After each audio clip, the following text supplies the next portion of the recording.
I would have never thought that this ever was a possibility. Well, you never thought you would have kids. No, that's the first thing. Yeah, but also finding a woman also having a child. So it's special. It's really special and it's really valuable. It's a treasure.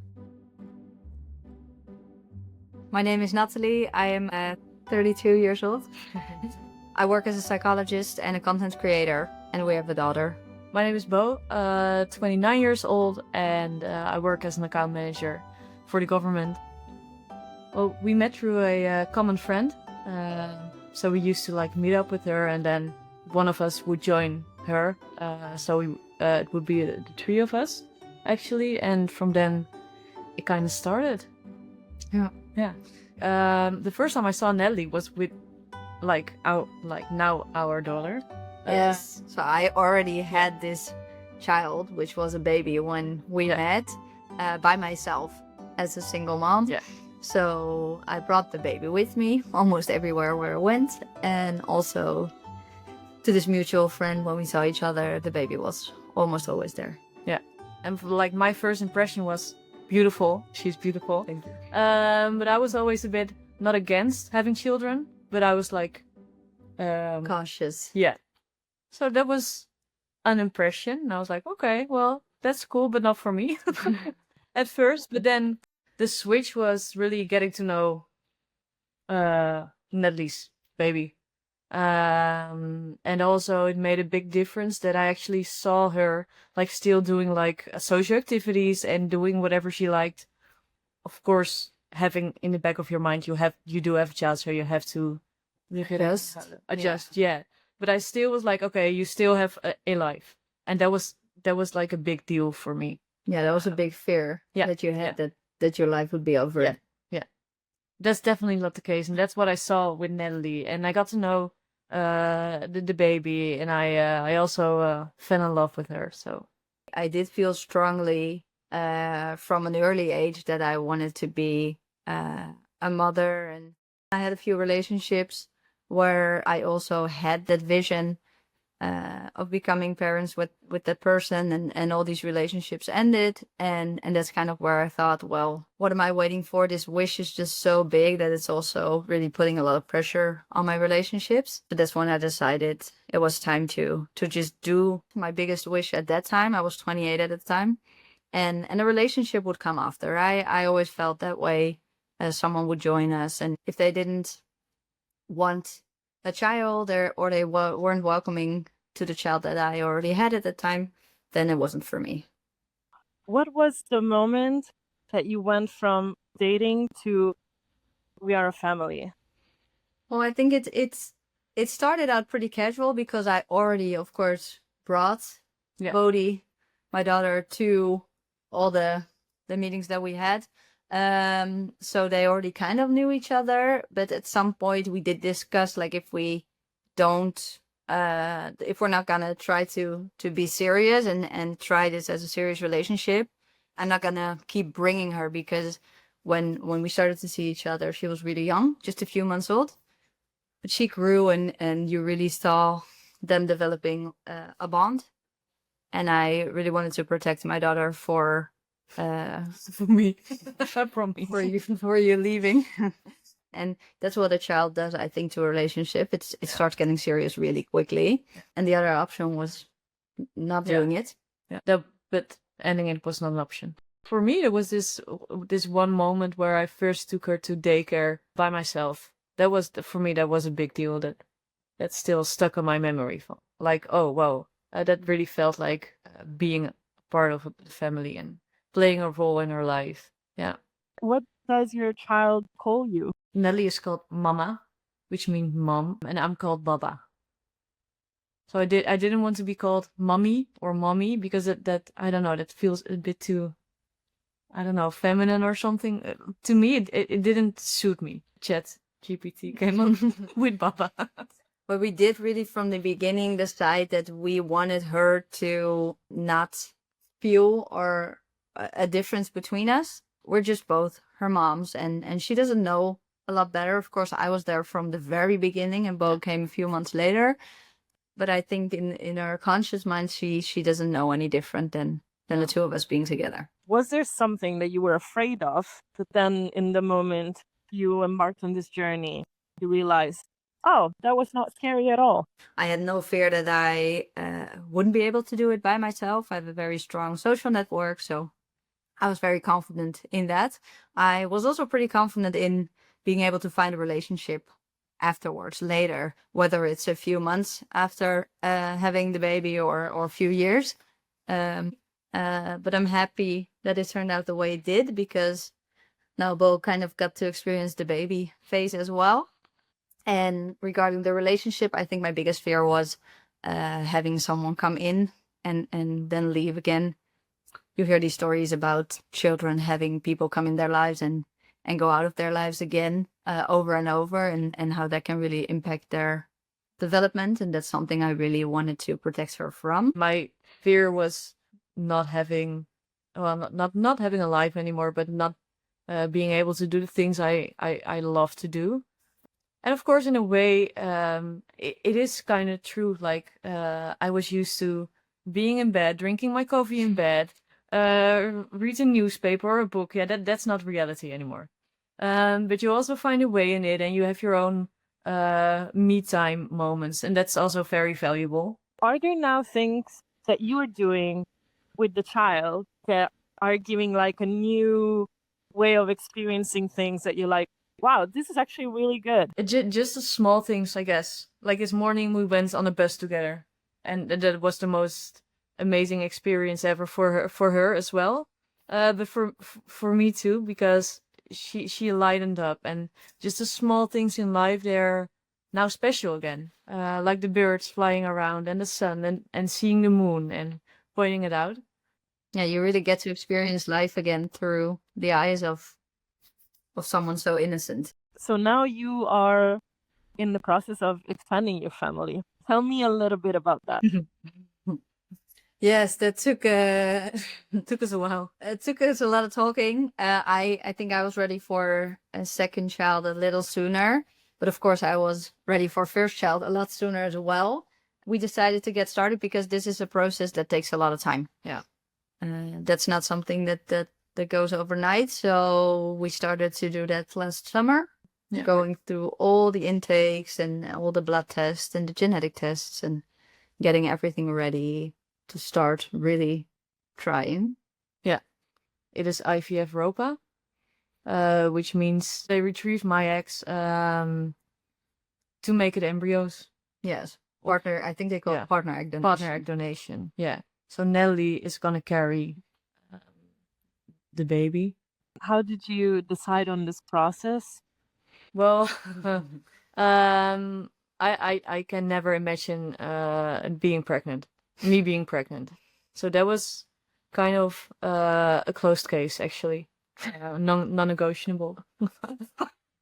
Yes. Yeah.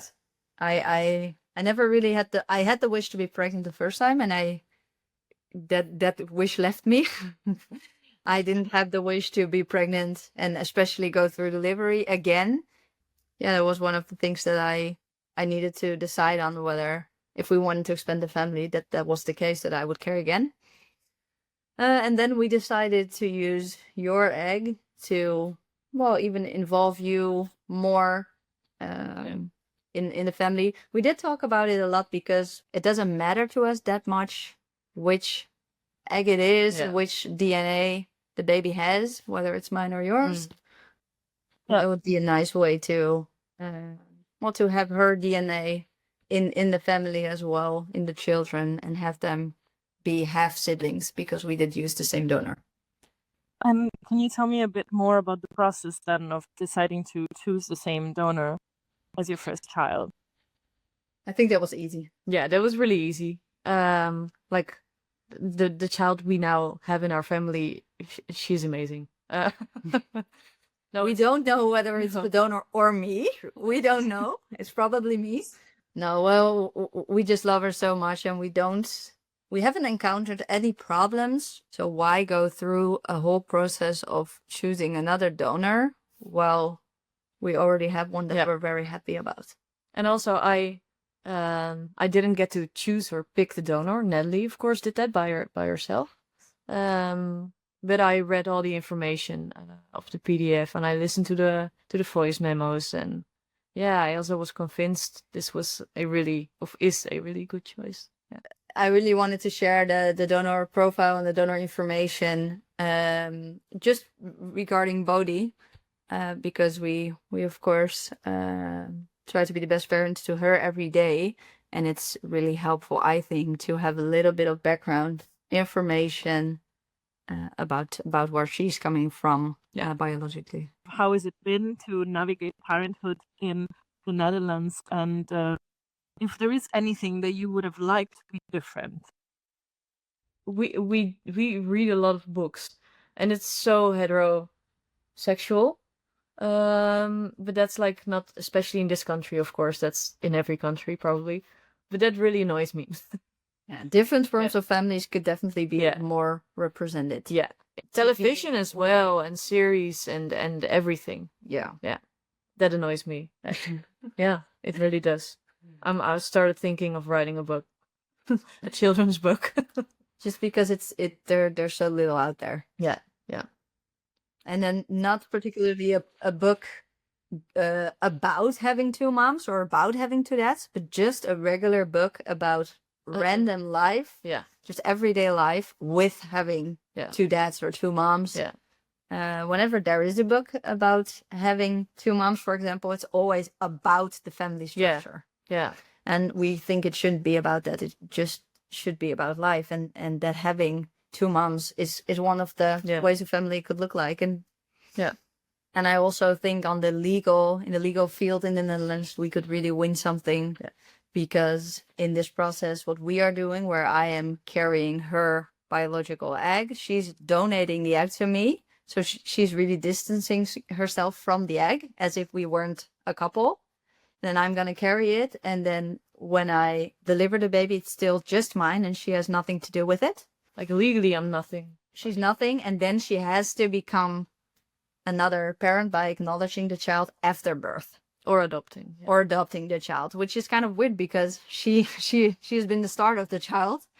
She's the biological parent, but because I carry it, she's kind of excluded from that. So I think, especially for same-sex couples, they could really definitely be that could be regulated differently. Did this affect you emotionally in the process? Yeah, it just feels a bit strange. I know Natalie would never like run away from me, but hypothetically she could deliver the baby and run away, and I would be like left in the blank. So it feels unfair, like we're not equal. Like I'm not being treated equally to heterosexual. Thank you.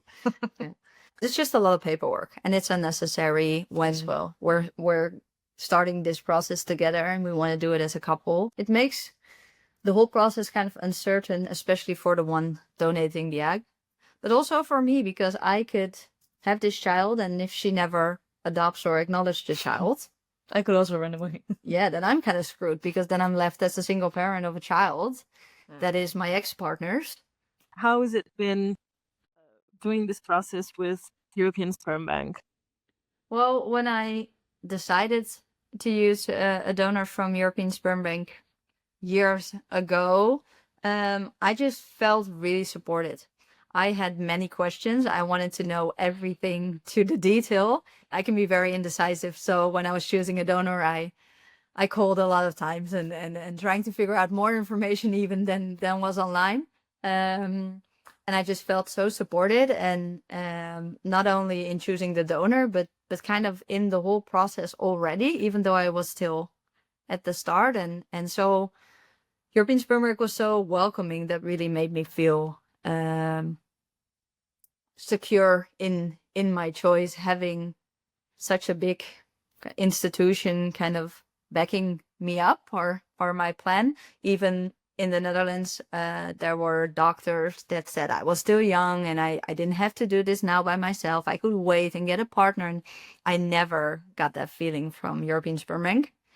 It wasn't until later that I learned that there was a whole program and information for donor children when they were born, for the families, to try to explain how the child was conceived. So that was really a big plus for me as well. We haven't done a lot with it yet.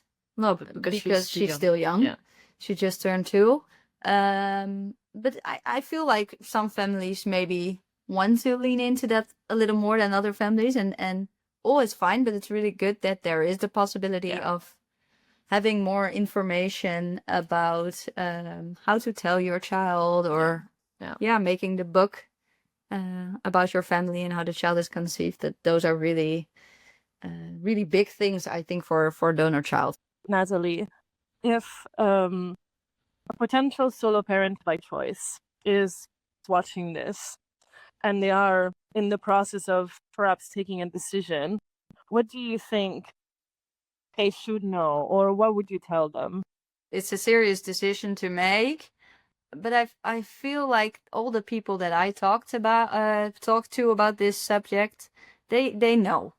They know deep within themselves if they're ready, if the timing is right, if they feel like that's what they want. I think what I find really important in the decision-making process is whether you are okay with raising this child all by yourself forever, because you don't have a guarantee that someone will join you, which you also don't have if you have a baby with 2 parents to start with. But I think that's something to really decide. But also, are you physically, mentally, financially stable enough, and you really want it, go for it.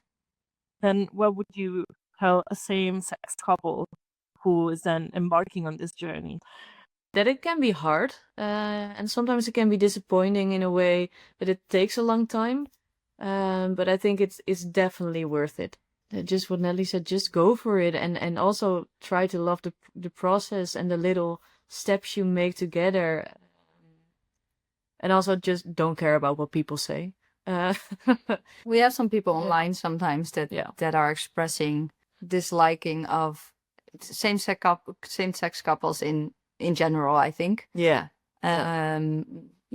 Our children not having a father figure, and that being bad for their development, and that could really hurt and make the process difficult and make people doubt a little bit. But if it's really your wish, just go through with it and love it. I think family is based on love anyway. I'm curious if you actually ever imagined the family that you have now when you were younger. That's a tough one. I would have never thought that this ever was not a possibility. Well, you never thought you would have kids. No, that's the first thing. But also finding a woman also having a child. So it is special. It's really special, and it's really valuable. It's a treasure. I think for me, the world is so based on heterosexual couples still. Even though I never had problems when I kind of discovered that I like girls, there was just always a picture in my head with a husband having kids. I think just the most basic picture that we grow up with. That kind of changed when I first noticed that I really like girls, and I liked girls more than I like guys. When I grew older, having a child by myself, that was of course never in my picture perfect book.